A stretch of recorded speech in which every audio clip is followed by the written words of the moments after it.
Hola, ¿qué tal? Bienvenidos a mi canal. Vamos a hablar de libros y cosas. El primer libro del que quiero hablar se trata de Niño Anómalo, de Fede Nieto. Fede Nieto es un escritor argentino, afincado en Barcelona, y este libro se publicó en 2019. Explica la historia del propio Fede Nieto cuando a los 7 años empezó a vivir en la clandestinidad después de que su familia fuera perseguida por la dictadura argentina, y explica su experiencia en diferentes países, en Francia, en Barcelona, y cómo se siente desplazado. Niño Anómalo es como la parte de Fede Nieto que se quedó traumada en la infancia por todos los hechos que le pasaron a él y a su familia. Y durante el libro, digamos que esa parte de él mismo, que es el que él lo llama niño anómalo, como que muchas veces enfrenta a su familia, y como que es una especie de desdoblamiento de su propia personalidad, ¿no? También hay un momento en que explica que es como el niño que pudo haber sido y no fue, de no haber tenido que vivir todas estas experiencias, y versus la persona que él es en estos momentos. Tiene una carga emocional muy heavy.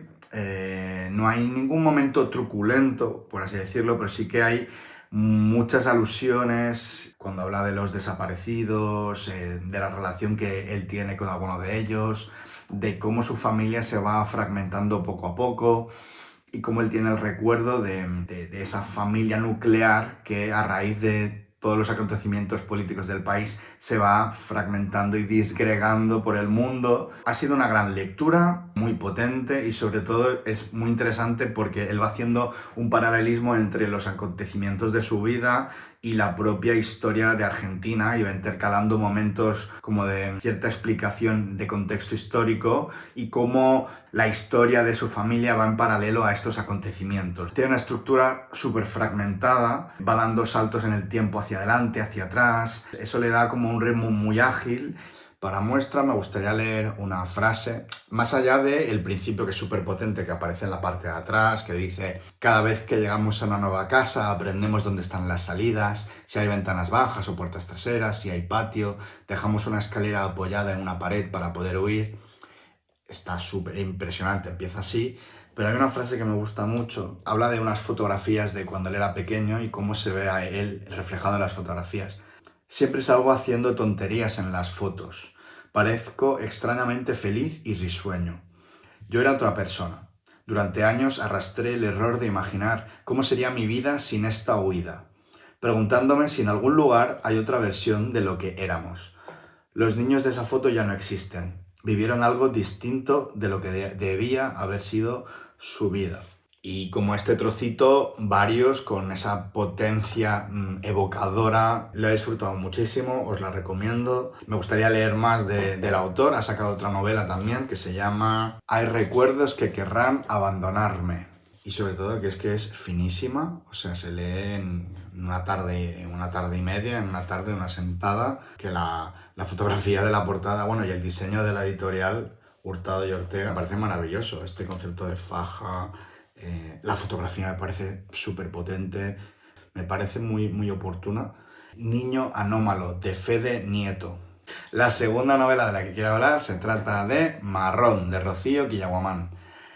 Rocío Quillaguamán es una artista peruana que también vive en Barcelona, y esta es su primera novela, y se trata de unas memorias. En ella explica su experiencia como persona migrante en España y todas aquellas idiosincrasias propias de ser una persona migrante racializada en España en los años 2000. Me parece que hace un retrato muy acertado de estos pequeños momentos de racismo que tenemos completamente interiorizados y de los cuales no somos conscientes. Rocío peruana como yo, y por lo tanto hay muchos momentos con los que me he podido sentir muy identificado. Sí que es verdad que ella habla de una migración más de los años 2000. Por ejemplo, por poner un ejemplo, ella tiene un debate interno entre si juntarse con los niños latinos de aquí o intentar hacer amigos españoles, y cómo ella tiene ese debate interno entre la conexión con gente que ha vivido experiencias muy similares a la suya y que pueden comprender muchas de las cosas por las que ella está pasando o pues lo otro, ¿no? Claro, por ejemplo, yo cuando vine, en aquella época no había tantísima inmigración como ahora, entonces, claro, yo no tuve la misma experiencia, sin embargo, creo que sí que he podido empatizar en muchísimos momentos con muchas de las vivencias que narra Rocío. Independientemente de eso, yo creo que cualquiera puede conectar porque ella lo tiñe todo con un sentido del humor muy cáustico, con el cual simpatizo muchísimo. Hace una crítica salvaje al postureo intelectual, cultural, del mundo artístico en varios momentos y, por ende, de la sociedad. Si conocéis los vídeos que ella hace para redes sociales, ese sentido del humor se desprende en varios momentos del libro y hace que su lectura sea súper amena. Yo creo que es una primera novela muy acertada, hay muchísima rabia en la novela que ella destila a través del humor y por eso se hace como muy, muy amable de leer. Te ríes en muchos momentos y a la vez también como que se siente una profunda tristeza. Y el título, Marrón, hace mención al color de la piel de la protagonista, ¿no? A partir de un texto que lee de Gabriela Wiener, que es otra escritora peruana buenísima, que a ver si puedo reseñar en algún momento. Es importante que este tipo de historias fluyan y que la gente las conozca porque realmente te hace darte cuenta de la sociedad en la que vivimos, que muchas veces no la conocemos, y de realidades que viven paralelas a nosotros. Hay una cosa muy importante que es muy bonita, que es cómo ella, durante el proceso que explica en la novela, ¿no?, llega a enorgullecerse de sus orígenes y llevarlos como bandera, empezando por el título, Marrón, y cómo ese orgullo de no olvidar nuestras raíces y nuestra cultura y cómo eso se destila también en las cosas que hacemos hoy en día, ¿no? Que eso es una cosa que me parece muy valioso. Desde la portada, ¿no?, que es este diseño que hace homenaje a los carteles de chicha, de grupos chicha, de música chicha que puedes ver en Perú por todas partes con estos colores flúor. Porque nosotros, bueno, los niños migrantes, los que hemos crecido con un pie aquí, con un pie allá, que no somos completamente ni de un sitio ni del otro, hay un momento muy bonito en el que ella cuenta, dice, yo cuando estaba en el colegio estaba en Barcelona, pero cuando iba a mi casa estaba en Lima, ¿no? Porque claro, estaba tu madre, que te habla con su acento, que te prepara la comida, entonces es como ese pequeño fragmento de Perú con el que convives cada día de tu vida y que esa virtualización, ¿no?, de tus orígenes que muchas veces tenemos que crear para sobrellevar, ¿no?, ese desarraigo que muchas veces podemos llegar a sentir y esa nueva realidad, ¿no?, que es una mezcla de las dos culturas con las que nos hemos criado y que, bueno, yo creo que Rocío ejemplifica maravillosamente bien. Y de hecho, fun fact, este libro me lo firmó muy maja. Y es una novela muy divertida, con momentos muy graciosos, con momentos muy salvajes, con mucha rabia. Así que, bueno, si queréis pasar un buen rato y sobre todo darle vueltas a varias cosas, pues Marrón de Rocío Quillaguamán. A ver, las dos siguientes novelas están bastante ligadas porque hacen mención al mundo laboral, de alguna manera.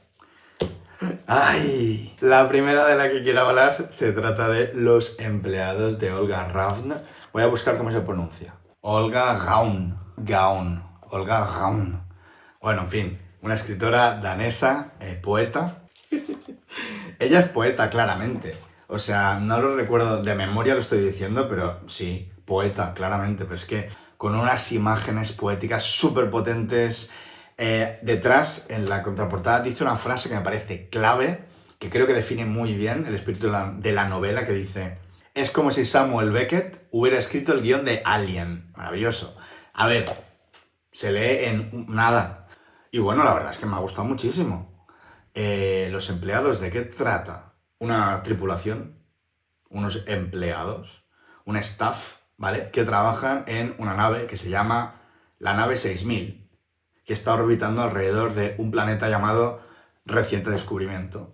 Y en ese planeta encuentran una forma de vida. Una forma de vida, la tripulación empieza a conectar y a relacionarse con esta forma de vida y los efectos que tiene.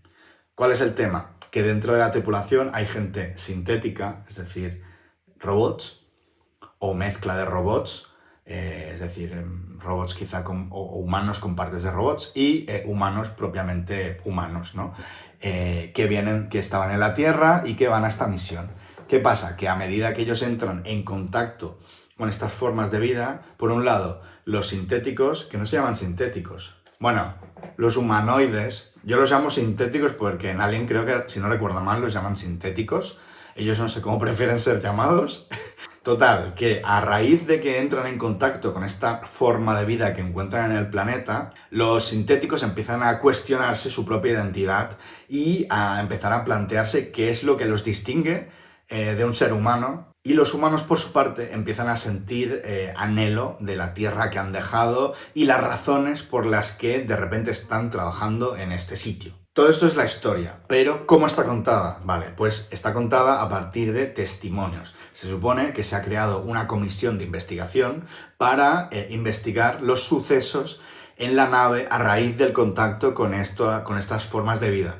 Entonces, una comisión está entrevistando a todos los empleados y ellos están dando pues su testimonio sobre lo que ha pasado. Pues tienes un montón de testimonios de diferentes empleados, tanto sintéticos como humanos, que van teniendo diferentes experiencias con la nueva forma de vida, ¿no? En varios momentos como que lo conecto con Cronenberg y la nueva carne. Se describen estas nuevas formas de vida, pero son... Como tiene este lenguaje súper poético, no te queda claro exactamente, pero sí que te quedas con la sensación. Yo también le he encontrado estos ecos a esa ciencia ficción tipo Solaris de Tarkovsky, Stalker, esta ciencia ficción no súper estética y futurista, muy austera, ¿no? Muy de camión, muy de mecanismo, ¿no? Y sobre todo es muy interesante cómo en varios momentos tanto los humanos como los humanoides hacen mención a la corporación para la que ellos trabajan, ¿no?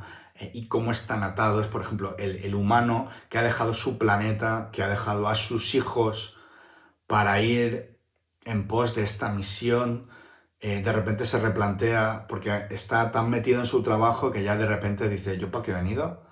He dejado toda la vida atrás para esto, ¿no? Hay un momento muy bonito que ya dice, es un sintético hablando a los de la corporación, ¿no? A la comisión de investigación, dice, me habéis dado los sueños para que constantemente anhele marcharme y no diga ni piense jamás una mala palabra de vosotros, mis dioses. Lo único que deseo es incorporarme a una colectividad humana donde alguien entrelaza flores en mi pelo y hay cortinas blancas ondeando en una cálida brisa. O sea, sobre todo como que no queda muy claro nada. No queda muy claro nada, pero te quedas con la sensación, que es lo guay, ¿no? Con la idea de lo que está pasando, pero no realmente con la verdad, ¿no? Sino como que todo es súper subjetivo de los testimonios a los que están entrevistando esta comisión.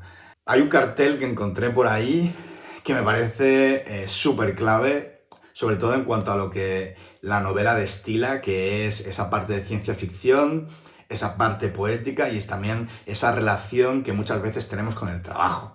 Me parece una imagen formidable. Y bueno, pues nada, Olga Gaun, bueno, es que no es francesa, pero se pronuncia así, Olga Gaun.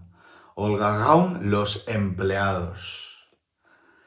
Y la última novela de la que quiero hablar, que he leído recientemente, se trata de El descontento de Beatriz Serrano.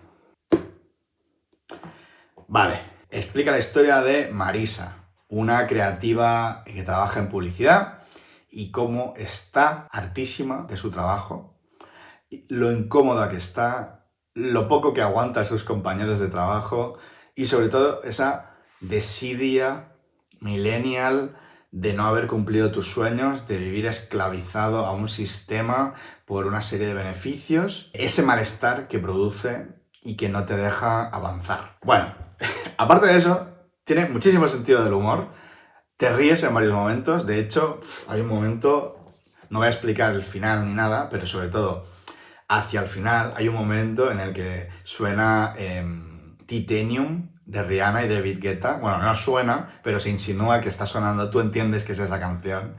Y es un momento súper delirante. Hay una cita que sale al principio del todo que me parece clave, que es de los Smith. La canción se llama Heaven Knows I'm Miserable Now. Y yo creo que define muchísimo el espíritu del libro, ¿no? Dice, I was looking for a job and then I found a job and heaven knows I'm miserable now. Debo decir que en una primera lectura, me la leí bastante espaciada en el tiempo, literariamente no me fascinó. Y sin embargo, cuando estuve revisándola, me di cuenta de que con esta ligereza tiene unas imágenes súper potentes, dichas de una manera súper sencilla. No voy a explicar el contexto de esta frase, pero dice, haciendo cuentas, el día en que murió cayó en lunes. Claro, ella ha explicado esta sensación a lo largo del libro, por lo tanto se entiende muchísimo más. Por ejemplo, ella habla de, ella está en el metro, se ve reflejada en los cristales del metro y no se reconoce, incluso se mezcla con todas las personas que hay en el vagón, se difumina su esencia, lo que es ella, ¿no? Y de repente es los lunes, ¿no? Ella ha preparado el terreno para que esta imagen tenga la potencia que tiene, ¿no? Y luego de repente me he encontrado con un montón de frases maravillosas, con muchísima potencia y sobre todo con muchísimo sentido del humor y mucho desparpajo. Esto es como una semana de su vida. El viernes tiene un team building con la empresa. Es decir, lo que menos le apetece es pasar más tiempo fuera del que le pagan con sus compañeros de trabajo y con sus jefes. Y en ese team building, nada, pues pasan cosas, pero bueno, ya se dice aquí atrás, ella en esa semana empieza a reconectar con muchas de las movidas que ella tiene, pero hay un momento muy divertido en el que por ahí dice, ella está hablando con sus compañeros con los que muchas veces no socializa más allá de lo estrictamente laboral, ¿no? Entonces dice, no tengo claro quién es exactamente Menchu ni quién es exactamente Sonsoles, las dos son intercambiables, las dos utilizan las mismas expresiones dentro de la misma cuenta genérica de correo electrónico. Cómo desaparecemos detrás de nuestros roles. Y este ejemplo de manera cómica lo ejemplifica muy bien. Hace muchísimas referencias a la cultura pop, a vídeos de YouTube, a canciones, a momentos. Es como el angst millennial, es decir, tiene todos esos elementos de ese malestar millennial que la cultura está retratando en diferentes medios, en diferentes expresiones artísticas, pero sobre todo ese descontento con la vida que estamos llevando en estos momentos, con las promesas que se nos hizo y que difícilmente se puedan cumplir o no. Es muy extrapolable a todos los trabajos, es decir, cualquier trabajo de oficina, cualquier trabajo alienante de Alien. ¿Recomiendo la novela? Sí. ¿Estás pasando por un mal momento en el trabajo? No la leas. O sí, y anímate a dar el pasito. Pero está muy llena. Y yo creo que eso está guay. El final lo puedes valorar más o menos, pero sin embargo yo creo que es el único final posible. Es el único final posible porque realmente, no voy a decirlo cuál es el final, pero realmente es el único final posible. Madre mía, ya está. Si queréis pasar un rato entretenido, divertido, enfadaros, asquearos y poneros un poquito triste quizá. El descontento de Beatriz Serrano. Bueno, pues nada, hasta aquí este segundo vídeo. Dadle like si os apetece suscribiros. Oye, ni tan mal la frecuencia, ¿eh? Oye, ni tan mal. Muchísimas gracias por estar ahí, por escucharme y nos vemos la próxima. Adiós.